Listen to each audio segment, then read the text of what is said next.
Halo, Assalamualaikum warahmatullahi wabarakatuh. Berjumpa lagi dengan saya, Dian Nistasari. Alhamdulillah, sekarang saya ada di 5 minggu setelah operasi dan kaki saya semakin membaik. Pengalaman patah tulang saya memang saya buatkan itu ada sekitar 6 video. Bisa teman-teman lihat di playlist cerita patah tulangku. Dan dari 6 video tersebut ada beberapa yang DM ke saya, kemudian ada yang komen juga. Mereka bertanya tentang hal-hal yang terkait dengan patah tulang yang kebetulan juga dialami. Salah satu pertanyaannya ini, patah tulangnya di bagian mana, Mbak?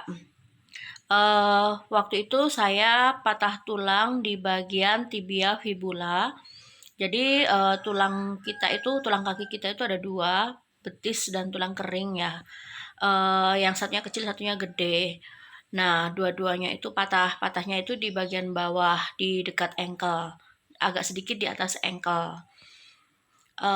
Waktu itu di ankle saya juga terjadi dislokasi. Jadi selain dibeneri patah tulangnya, waktu pasang pen juga dibeneri yang dislokasinya gitu. Kemudian ada lagi setelah pasang pen, rawat inapnya berapa hari, Mbak? Terus penyembuhan pasca operasi berapa lama biar bisa jalan normal? Saya masuk di hari Jumat. Kemudian alhamdulillah waktu itu saya cepat ditangani. Jadi malam minggunya itu saya sudah operasi. Setelah operasi itu memang ada fase-fase di mana kaki kita, karena kita kan dilukai ya, otomatis sebelum pasang pen itu untuk masukkan pennya. Jadi sakitnya itu luar biasa dari eh, malam minggu setelah operasinya itu, kemudian minggu pagi sampai dengan malam Senin itu sakitnya masih terasa banget. Kemudian di hari Senin paginya itu sudah hilang sama sekali rasa sakitnya. Jadi karena sudah membaik dan sudah tidak merasakan sakit lagi, di Senin sorenya itu saya sudah diperbolehkan untuk pulang. Kemudian sampai dengan berjalan lagi itu berapa lama? Sebenarnya masing-masing orang itu berbeda-beda ya. Kalau untuk saya sendiri, dari operasi sampai dengan napak kaki itu dokter menyarankan untuk di minggu 9 itu baru boleh belajar napak kaki. Dan itu pun tidak langsung 100% dari berat badan kita ditapakkan kakinya.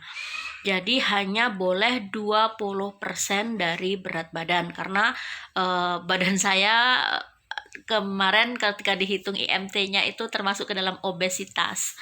Jadi ya itu tadi saya harus menjaga nutrisi saya, harus pinter-pinter diet supaya berkurang karena itu juga akan berpengaruh nanti bebannya biar nggak terlalu berat di kaki seperti itu. So, di minggu ke-9 saya bisa belajar 20% dari berat badan. Kemudian di minggu ke-10 bisa ditambahkan lagi 30%, 40%, 50% dan diharapkan di minggu 13-nya itu sudah kuat sampai 100% berat badan. Seperti itu. Tapi itu baru saran dari dokter karena sampai dengan sekarang ini masih memasuki minggu kelima dari pasca operasi. Kalau ditanya sembuhnya, mungkin kalau sembuh sampai jalan itu ya itu tadi prosesnya. Jadi semua orang itu berbeda-beda. Ada yang 3 bulan sudah bisa jalan, ada yang 4 bulan, ada 5 bulan, 6 bulan dan seterusnya. Tetapi karena saya belum sampai ke tahap itu, saya belum bisa menceritakan. Cuma kalau untuk rasa sakit habis operasi itu di hari kedua pun sudah hilang sama sekali dan apa ya karena tulang kita itu sudah nyatu jadi sudah tidak sakit lagi gitu, bukan nyatu maksudnya sudah letaknya itu sudah benar dan sudah dipasang pen jadi lebih kokoh karena itu sudah tidak sakit lagi. Bentuknya pun lurus ya. Alhamdulillah kemarin setelah dipasang pen lurus lagi, kemudian panjang antara kaki kanan dan kaki kiri juga sama, alhamdulillah. Proses hari pertama rujukan rumah sakit ke hari H operasi berapa lama, Mbak? Jadi saya datang ke FKTP itu hari Senin, kemudian dibuatkan surat rujukan ke rumah sakit tipe D yang ada di kabupaten. Saya hari Rabu kesananya ketemu dokter bedah. Karena tidak ada dokter ortopedi, saya dirujuk kembali ke rumah sakit tipe C yang ada di provinsi. Itu hari Jumatnya saya ke sana. Kemudian ketemu sama dokternya kurang lebih jam 12. Sama dokternya ditawari apakah siap untuk operasi. Waktu itu saya langsung iyakan, karena itu segala macam pemeriksaan langsung berjalan dari situ. Alhamdulillahnya dimudahkan. Jadi hari malam minggunya itu saya langsung dioperasi. Jadi dari FKTP sampai saya dioperasi malam minggunya itu kurang lebih 1 minggu. Tetapi kalau dari saya datang ke rumah sakitnya sampai jadwal operasi cuma 2 hari, teman-teman. Setelah itu saya langsung jam 12 itu kan saya langsung deal mau dioperasi. Karena itu saya langsung dirujuk ke bagian ronsen ya. Ke bagian ronsen, fototorak, kemudian di laboratorium ada pemeriksaan darah dan PCR. Setelah semuanya bagus, kemudian saya dirujuk lagi ke bagian EKG. Dan di situ juga hasilnya bagus, siap untuk operasi. Karena itu saya langsung masuk ke rawat inapnya jam 4 sore, hari Jumat itulah. Dan malam minggunya langsung dioperasi. Tetapi kalau menurut saya semuanya itu tergantung dari rumah sakitnya dan dari jumlah pasiennya, serta dari jadwal dokternya ya, apakah dokternya sibuk apa tidak.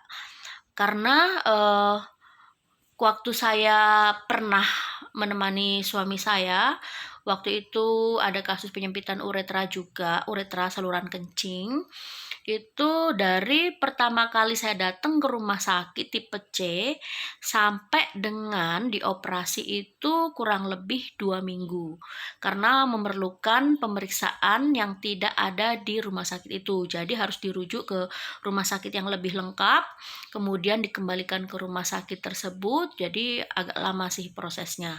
Kemudian pasiennya juga lumayan banyak waktu itu yang akan dioperasi.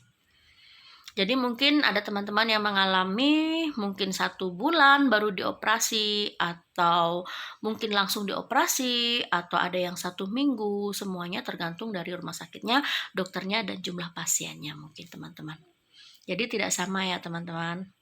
Ini ada lagi nih, aku setelah kejadian gak langsung operasi Mbak. Nah insya Allah bulan Agustus besok operasi tanggal 4, tepat 14 hari setelah kejadian.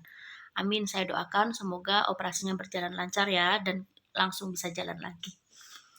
Ngilu-ngilu sama bengkak karena patahnya udah hilang. Menurut Mbak masih bisa nggak sih dioperasi? Aku kadang bimbang nengok bengkak dan sakitnya sudah hilang, mau dioperasi takut nanti bengkak lagi pas ke operasi.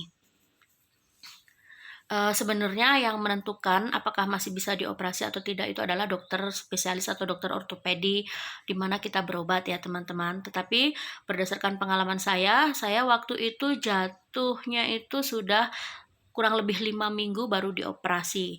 Tapi memang kata dokternya ini prosesnya akan jauh lebih sulit dibandingkan jika langsung dioperasi setelah kecelakaan. Maksimal 2 minggu ya.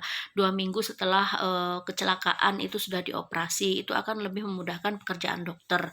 Seperti itu. Jadi semakin lama dibiarkan, semakin susah untuk proses operasinya. Mungkin karena jaringan-jaringan ototnya sudah kencang, kemudian kalau sudah terlalu lama lagi mungkin tulangnya juga sudah tumbuh. Jadi proses untuk pemasangan pennya pun akan jauh lebih sulit ya dibandingkan jika dari kecelakaan langsung dioperasi. Itu kalau menurut saya, dan lebih jelasnya mungkin bisa langsung tanya ke dokter ortopedinya. Demikian teman-teman, semoga Q&A ini membantu pertanyaan teman-teman yang belum sempat terjawab. Mungkin teman-teman bisa DM di Dayana 2017 ya, di IG saya, atau bisa juga di Facebook saya, Dian Istasari. Teman-teman bisa bertanya, kita bisa bercerita atau saling sharing jika teman-teman membutuhkan informasi-informasi seputar patah tulang yang setahu saya saja ya. Kemudian bagi teman-teman yang pernah mengalami kejadian seperti saya, tetap semangat. Dan teman-teman yang lagi berjuang untuk berobat, semangat, jangan takut. Insya Allah dengan ikhtiar dan doa kita akan sembuh dan bisa berjalan seperti semula. Amin. Tetapi yang perlu kita pahami bahwa patah tulang ini tidak sekedar hanya sakit patah tulang saja. Mungkin banyak teman-teman yang mengalami di sekitarnya banyak yang patah tulang, kemudian sembuh dan bisa berjalan lagi. Proses yang ada ini yang kita lihat ini hanya secara fisik ya teman-teman, tetapi orang yang patah tulang biasanya secara psikologis mereka down, mereka merasa rendah diri karena menjadi disable untuk sementara waktu, cacat untuk sementara waktu, tidak bisa melakukan kegiatan apapun, bahkan pernah saya mengalami mau mematikan kipas angin saja saya tidak bisa, padahal itu di satu ruangan yang sama. Kemudian kita hanya ada di kamar gitu loh, jarang kemana-mana. Kita ada di rumah tetapi hanya di kamar. Jadi secara psikologis sumpek ya, kalau ada di rumah terus, apalagi hanya di kamar, itu sumpek banget.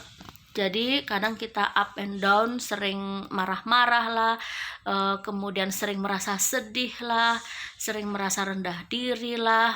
Apalagi ketika kita keluar berkumpul dengan orang-orang dan memakai kursi roda misalnya, atau memakai kruk, otomatis ada perasaan rendah diri yang ada di diri kita. Tetap semangat, kita sama kok seperti mereka, dan insya Allah kita akan bisa berjalan lagi seperti mereka. Jadi bagi keluarganya yang ada yang mengalami patah tulang, tetap didukung ya. Dukungan secara fisik dan psikis itu penting banget.